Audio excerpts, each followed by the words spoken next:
자, 국방안보포럼의 양국 의원 만났습니다. 안녕하십니까? 예, 안녕하십니까? 대한민국에서 이번에 북한의 이 목함 지뢰, 예. 이거에 대해서는 뭐 최고의 전문가이기 때문에 종합적으로 좀 시원하게 전망 좀 해주십시오.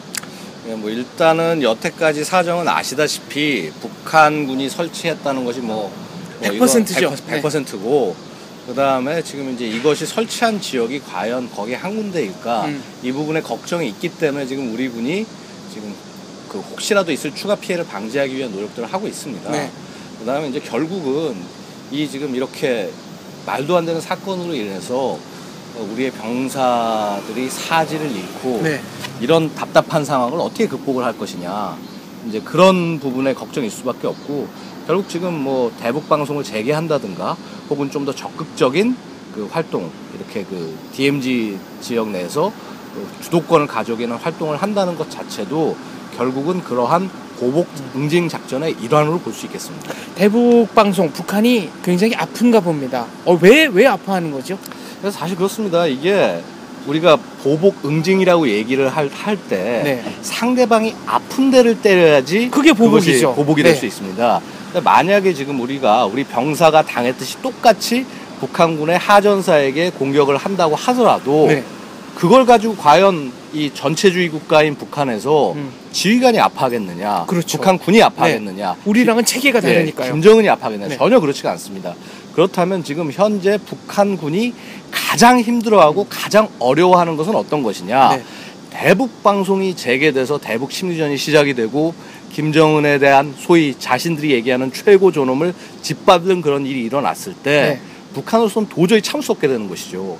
바로 이것이 북한의 약점이고, 그리고 그것을 공략하고 적을 괴롭히는 것, 이것이야말로 보복 응징이라고 할 수 있습니다. 근데 이거의 전부는 아닙니다. 얘는 그냥 보복 응징을 위한 시작 단계가 될 수 있는 것이고요. 그 다음에 이러한 그 대북 방송 자체가 갖는 장점 중에 하나가 그겁니다.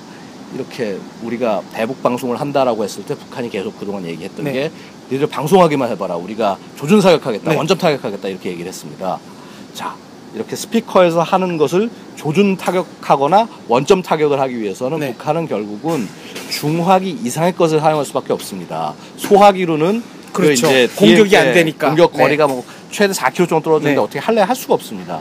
자, 그러면은 중화기를 써서 공격을 하게 되면은 우리는 원점을 알 수가 있고, 원점을 타격을 하고 지원 세격과 지휘부를 타격을 할 수가 있습니다. 그래도 북한이 끽소리 못하게 되는 상황이 되는 거죠. 네, 그렇습니다. 그래서 바로 그렇게 적을 유인을 해내는 그러한 작전의 일환이 될 수 있는 것이죠.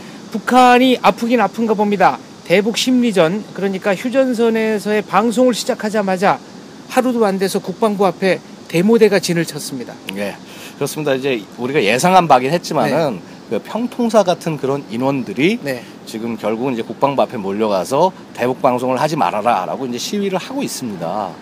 결국 그들이 문규현 신부 이런 분 또 거기 가 계시더라고요. 아마 그럴 것이라고 생각합니다. 결국은 그들이 원하는 것은 평화는 평화겠지만은 아마 김정은의 평화일 겁니다. 굴종적 평화. 맞습니다. 뭐 굴종적 평화가 아니라 아예 김정은을 위한 평화를 바라는 것이 아닌가. 아니 6.25 때 대한민국이 없어져 버렸으면 그걸 통일이라고 생각하는 사람들 아닐까요? 저는 그렇게 생각합니다. 그런 의문이 들 정도입니다. 예. 맞습니다. 그래서 어쨌거나 지금 이런 단계에서 정말 다행스러운 것은 심지어는 야당조차도 이 북한의 행위를 참아서는 안 된다. 어떻게 보면 지금 앞장서서 규탄을 하고 있는 상황이고요. 그만큼 우리의 국민의식들이 바뀌었고 안보의식들이 좀 향상이 되고 있다. 이런 좀 척박한 환경 속에서도 그나마 다행인 것은 결국 이런 사람들이 아닌가 싶습니다. 북한이 원시적인 공격 무기로 이렇게까지, 그러니까 노골적으로 자기들이 했다는 게 드러나는데, 그럼에도 불구하고 이런 공격을 감행한 이유는 뭘까요? 결국은 좀 연장선상에 있다고 생각을 합니다. 지금 현재 이 DMZ 지역에서 북한과 대한민국이 서로 상충하고 부딪히고 있는 게 뭘까요? 가장 지금 대표적인 현안은 대북 전단입니다. 즉 민간단체가 보내는 대북 전단에 대해서 기억하시겠지만 작년에는 그걸 놓고 총격전도 있었고요. 하늘을 향해서 고사총을 발사하기도 했고요. 그다음에 그 이후에 올해도 계속하는 얘기지만은 이 대북 전단을 살포하는 그 원점을 타격하겠다. 뭐 이런 얘기를 하고 있는데 북한이 어떻게 원점을 타격하겠습니까? 그렇습니다. 할래야 할 수가 없습니다. 그래서 아마 북한이 스스로 찾을 수 있는 DMZ 내부에서 찾을 수 있는 자신들의 보복 수단이 결국은 이러한 지뢰 도발이 아니었나. 그래서 결국 이 대북 전단, 대북 심리전이 결국은 이러한 지뢰 도발의 그 어떤 연장선상에 있다고 한다면 그렇다면 우리는 당연히 대북 심리전으로 갚아주고 또 그 이상의 물리적인 그 보복도 가야겠죠. 거기가 북한의 아킬레스건이로군요. 네, 그렇습니다.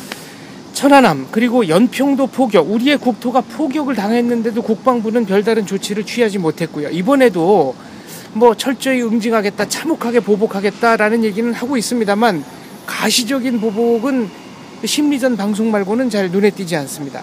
그러니까 사실 좀 안타까운 부분이 그런 부분인데 어떤 그 예를 들어서 이런 이 상황이 생겼을 때 보복 작전에 대한 매뉴얼이라든가 실행 방법들이 평상시에 준비가 잘 되어 있고 그리고 실행 가능한 상태라고 한다면은 당장 됐을 텐데 뭐 그런 매뉴얼이 전혀 없지는 않을 것입니다. 근데 하지만은 그런 것들이 잘 갈고 닦아지지 않고 곧바로 적용될 수 없었던 것이 아닌가 하는 안타까움이 있습니다.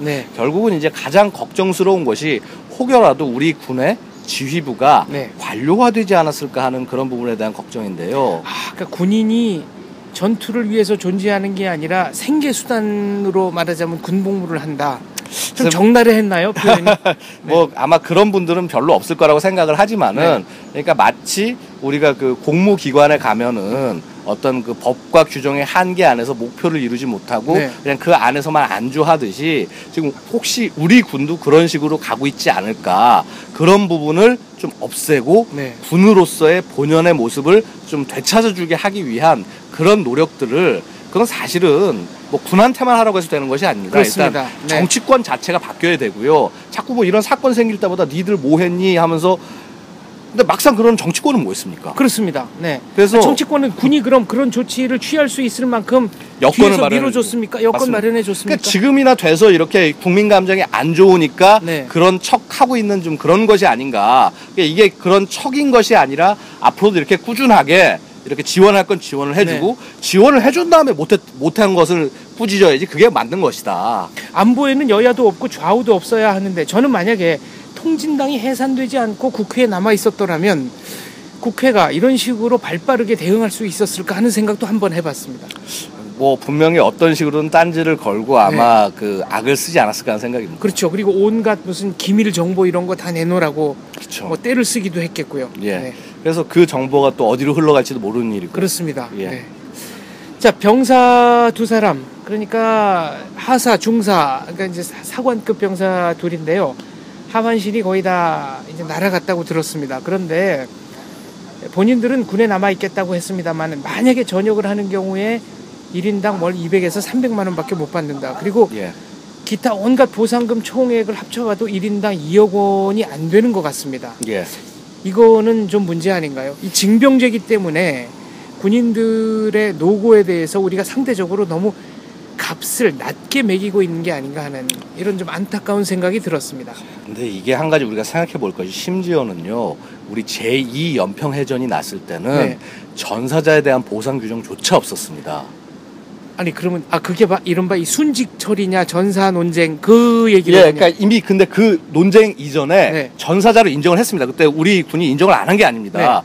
전사자로 인정을 했는데 전사자에 대한 보상 규정이 없었던 겁니다. 아니 이거는 그러면 규정만 있고 보상 규정이 없으면 말이 안 되지 않습니까? 그러니까요. 그래서 결국 그 제2 연평해전 이후에 보상 규정이 새로 생겼고 그래서 그나마 이렇게 된 것이고요. 그럼 그 전까지는 이것도 안 됐다는 얘기네요. 근데 이게 사실 역사적인 것과 관계가 있는 것이 이전까지는 어떤 전사에 의한 어떤 이런 이 보상을 인정을 안 했습니다. 국가에서. 뭐냐면은 우리가 6.25도 있었고요. 월남전도 있었고요. 대간첩 침투작전 이런 것들도 있었고요. 워낙 많은 분들이 전사하다 보니까 당시 정부로서는 이걸 감당할 수 없기 때문에 법으로 어떻게 보면 그런 부분을 피해 나가려고 했던 것인데 이제는 뭐 2000년대 들어와서는 이제 굉장히 살기 좋은 나라가 됐는데 그럼에도 그때 그걸 준비를 미리 못했다라는 것이 안타까운 일이고요.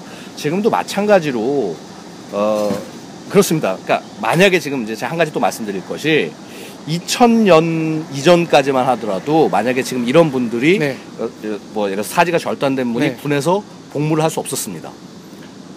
무조건 전역을 해야 무조건 전역을 되는군요. 했어야 됩니다. 근데 아시다시피 2000년에 그 이종명 중령, 당시 중령이었습니다. 그 이제 그 파주 지역의 수색 대대장이 이제 이렇게 그 다음 대대장에게 인수인계를 하면서 정찰을 나갔다가 이 이제 신임 대대장이 이제 지뢰를 밟아서 다리를 잃고 이 이제 그 원래 선임인 이제 나가는 이 양반이 가서 그 후임을 데리고 오다가 자신도 다리를 잃은 그런 사건이 있습니다.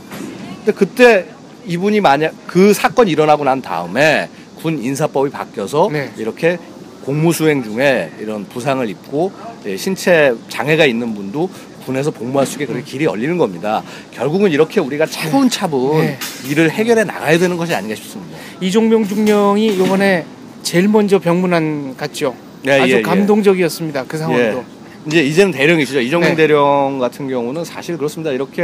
그렇게 힘든 일을 겪고도 국가를 지킬 수 있다라는 그 용기 너무나 감사할 뿐입니다. 그렇군요. 안보에는 좌우가 없고 여야도 없어야 할 것 같습니다. 다시 한번 강조하지만 북한의 소행에 대해서 철저하게 응징하는 것만이 이런 사건의 재발을 막는 가장 좋은 길이라는 생각이 드네요. 오늘 말씀 잘 들었습니다. 감사합니다.